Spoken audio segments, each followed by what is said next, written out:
Episode की शुरुआत में हम एक चर्च को देखते हैं और वहाँ पर बेली रोसा खड़ी हुई थी। वो कहती है कि आखिर मैं कहाँ पर आ गई और ये मैंने क्या पहना हुआ है।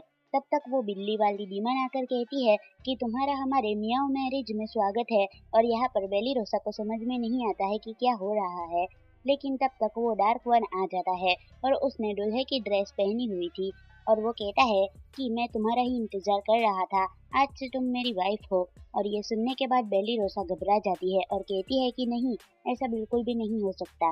डार्क वन कहता है कि चिंता मत करो, मैंने यहाँ पर सभी को इनवाइट किया है, देखो कितने सारे गेस्ट आए हुए हैं। और वहाँ पर बहुत सारे डीमंस आए हुए थे जो कहते हैं कि वाह डार्क वन, आप हजारों साल जियो। और इधर डार्क वन कहता है कि मैं तुम्हारे साथ अपनी पूरी दुनिया को जीतना चाहता हूँ। वो उसे अपनी क्वीन बनाना चाहता था और कहता है कि मैं तुम्हें बहुत प्यार करता हूँ। वो उसे किस करने ही वाला था, तभी पता चलता है कि ये सब तो एक सपना होता है और वो चिल्ला कर उठ जाती है। फिर वो बोलती है थैंक गॉड, अच्छा है कि ये सब एक सपना था। वो सोचती है मैं तो कभी डार्क वन के बारे में सोचती भी नहीं हूँ, फिर भी ऐसा सपना क्यों आ गया। वो तो जोर जोर से रोने लगती है। उसके दोस्त कहते हैं कि हल्ला मत करो, हमें सोने दो ना। सीन कट होता है, हमें दिखाया जाता है कि रिस और बेली रोसा खाना बना रहे थे, जहाँ पर बेली रोसा अच्छा खाना बना रही होती है मगर उसे रात वाला सपना सता रहा होता है। तो रिस उसे पूछती है कि क्या हुआ, तुम ठीक तो हो ना। तब ये बताती है कि मैंने एक सपना देखा है और वो सपना बहुत ही बुरा है।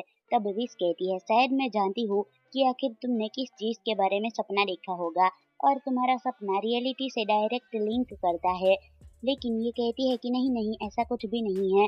तब पीछे से ये लोग आकर कहते हैं कि ये पक्का डार्क वन के बारे में सपना देख रही होगी। बेली रोसा कहती है नहीं, ऐसा कुछ नहीं है। फिर सब लोग कहने लगते हैं कि तुम्हें पता है वो बेली रोसा को देखने के लिए यहाँ पर आता है। वैसे तो वो सर फ्लियो के लिए आता है, लेकिन हमें लगता है कि वो इसे ही देखने के लिए आता होगा। कहीं ये इसके प्यार में तो नहीं गिर गया ना। बेली रोसा चिल्ला कर कहती है ऐसा कुछ भी नहीं है, मुझे जब मौका मिलेगा तब मैं उसे मार दूंगी, मैं उसे बिल्कुल भी पसंद नहीं करती हूँ। फिर वहाँ पर जीन आ जाती है और रिस से पूछती है कि आप और सर फ्लियो कैसे मिले थे, हमें जानना है। तब ये लोग कहते हैं हाँ, हमें भी जानना है। सो उसके बाद ये बताने लगती है कि जब मैं उनसे पहली बार मिली थी तब वो काफी काइंड थे, लेकिन धीरे धीरे करते करते वो एकदम सॉफ्ट होते गए, इतना ज्यादा सॉफ्ट कि मैं आपको क्या बताऊं। वो उन लोगों को एक्सप्लेन कर रही होती है अपनी प्यार की भाषा में कि किस तरीके से फ्लियो और उसकी मुलाकात हुई थी। फिर ये दोनों बहुत ही ज्यादा नजदीक आ गए। पहले नजदीक नहीं थे, लेकिन अभी बहुत ही ज्यादा नजदीक आ गए। तब वहाँ पे फ्लियो आ जाता है और वो भी काफी शर्मा रहा होता है। उसके बाद उसके सिस्टम में बता रहा होता है कि कोई पावरफुल मॉन्स्टर आया हुआ है। ये पूरे शहर एक डॉम से जो कि मैजिक पावर से घिरा हुआ रहता है, लेकिन एक बहुत ही ताकतवर मॉन्स्टर यहाँ पर आ चुका है। लेकिन अभी तक उसने अंदर घुसने की कोशिश नहीं की है, इसलिए कोई भी दिक्कत नहीं हुई है। सीन कट होता है, हमें शहर के बाहर यानी जो शील्ड है उसके बाहर उस डीमन बच्चे को दिखाया जाता है और वो बस देख रही होती है। सीन राजमहल के अंदर शिफ्ट होता है। हमें दिखाया जाता है ये बाबा बता रहे होते हैं हमारे प्रिंसेस को कि जो गोल्ड कॉइन सर फ्लियो को डोनेट किया गया है वो नॉर्मल गोल्ड कॉइन बिल्कुल भी नहीं है। ये एक स्पेशल टाइप का रोड गोल्ड कॉइन है जो कि नॉर्मल लोगों को बिल्कुल भी नहीं दिया जाता है। और यही बात प्रिंसेस सोच रही होती है कि वो स्पेशल गोल्ड कॉइन यहाँ पर क्या कर रहा था, मुझे कुछ भी समझ में नहीं आ रहा है, ये तो पब्लिकली बांटा जाता है। तब वो बता रहे होते हैं कि कुछ समय पहले हमने एक बंदे को दिया था और उसका नाम था बनाजा। जब फ्लियो यहाँ पर पहली बार आया था और वो उसी के पास है, तो क्या ऐसा हो सकता है कि सर फ्लियो और बनाजा दोनों एक ही हो। और ये बात ये भी सोच रही होती है कि आखिर ये बात मुझे भी लग रही है कि कहीं वो दोनों एक ही तो नहीं, और इसलिए कहीं उन्होंने हमारे साथ आने से मना तो नहीं कर दिया हो। उन्होंने कहा था कि वो ह्यूमन की तरफ भी नहीं लड़ेंगे, ना ही ह्यूमन की तरफ लड़ेंगे।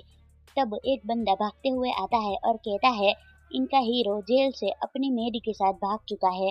अब प्रिंसेस का सर घूम रहा होता है, उसे समझ में आ जाता है कि फ्लियो क्यों इनकी ऑफर को एक्सेप्ट नहीं कर रहा था, क्यों वो इनकी तरफ से लड़ना नहीं चाहता है। और अब इसे समझ में आ जाता है कि ये कहती है चलो हमें उनसे जाकर माफी मांगनी चाहिए क्योंकि उन्हें हमारी बातों से बुरा लगा होगा।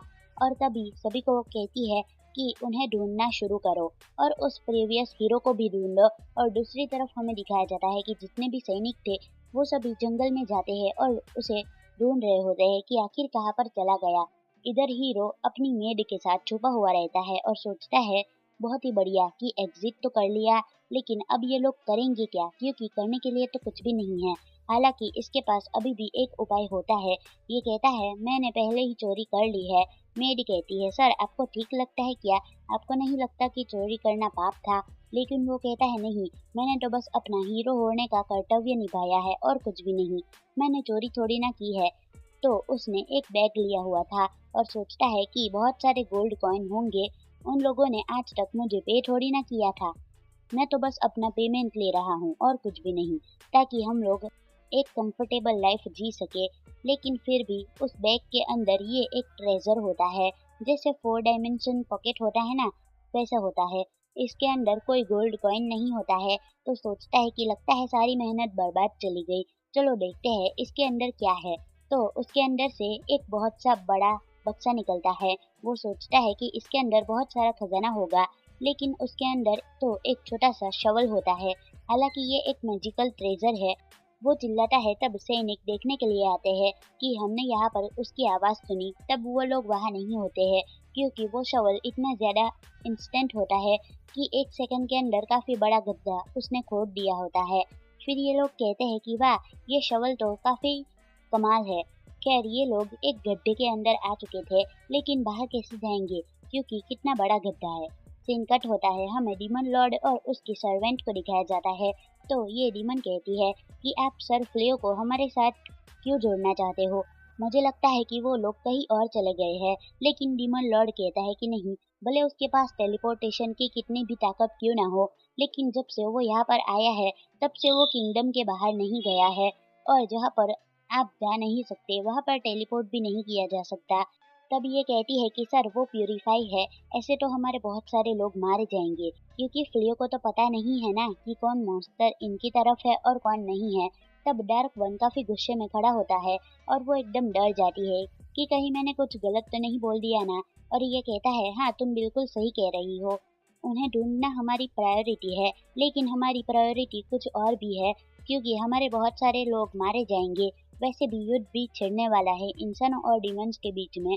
और कह रहा था कि तुमने बहुत ही अच्छा काम किया, लेकिन हमें आगे भी देखते रहना पड़ेगा कि आखिर हमारे लिए क्या इम्पोर्टेंट है और क्या नहीं है। लेकिन फ्लियो भी इसके लिए बहुत ज़्यादा इम्पोर्टेंट होता है। ये जानता था कि फ्लियो कोई नॉर्मल इंसान नहीं है। तब तक कोई दूसरी डीमन होती है जो कि इनकी बातें सुन रही होती है, और ये इसके भाई की मेड होती है, और जाकर इसके भाई को बता देती है कि तुम्हारा भाई एक इंसान को अपने डीमन आर्मी में रिक्रूट करने वाला है।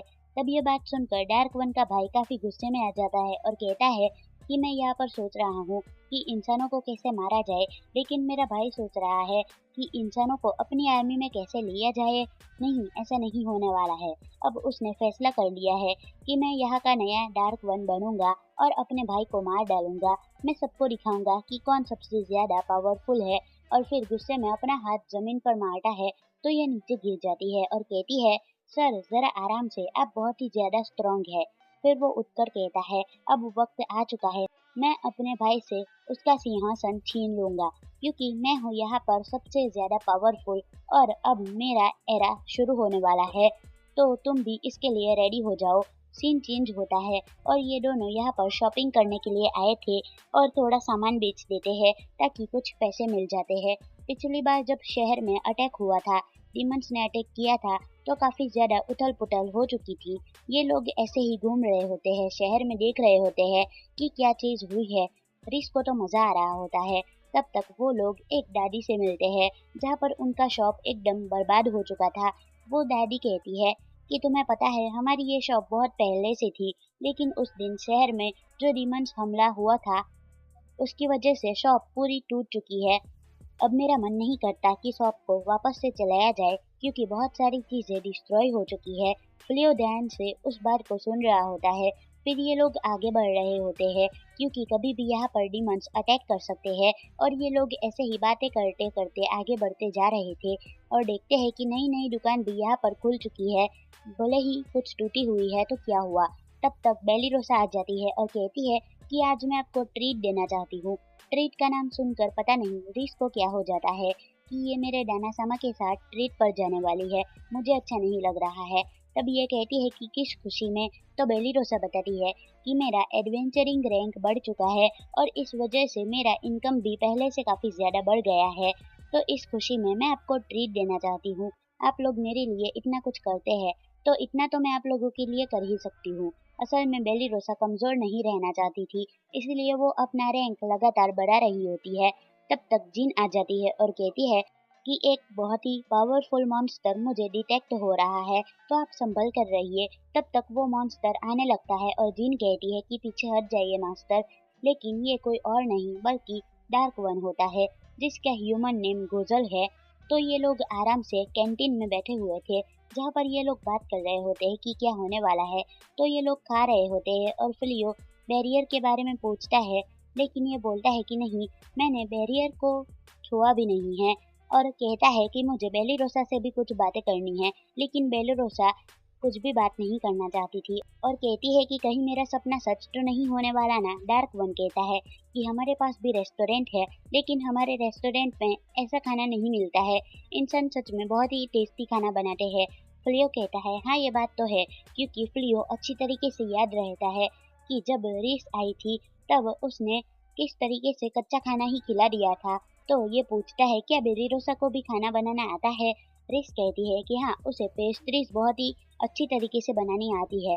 तो वो कहता है वाह ये तो काफी अच्छी बात है, तुम मुझसे बात क्यों नहीं कर रही हो। अच्छा हाँ, तुम तो ह्यूमन जनरल से बिलोंग करती हो ना, तो तुम मुझसे बात क्यों करने वाली हो, क्योंकि वो डार्क वन है और ये ह्यूमन एनिमी की जनरल है, तो ये लोग बात कैसे ही करेंगे। तो अब बात थोड़ी सी लड़ाई में बिखर चुकी थी, जहाँ पर बेली रोसा उसे कहती है कि तुम्हें पता है तुम लोगों की वजह से कितने सारे इंसानों ने अपनी जान गंवाई है।